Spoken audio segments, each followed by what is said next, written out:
Hi guys! Welcome back to my channel. So medyo mainit kahagabi ang topic sa prime time.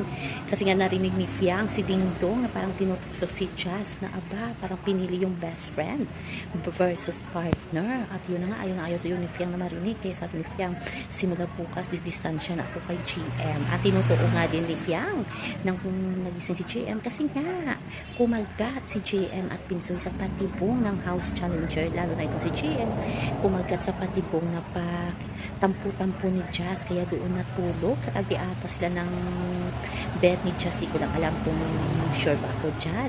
At ito na nga, pagkagising ni JM ay dumiretso sa labas sa mga housemates. At tinutuon na nga ni Fiang ang sinabi na iiwas siya kay JM.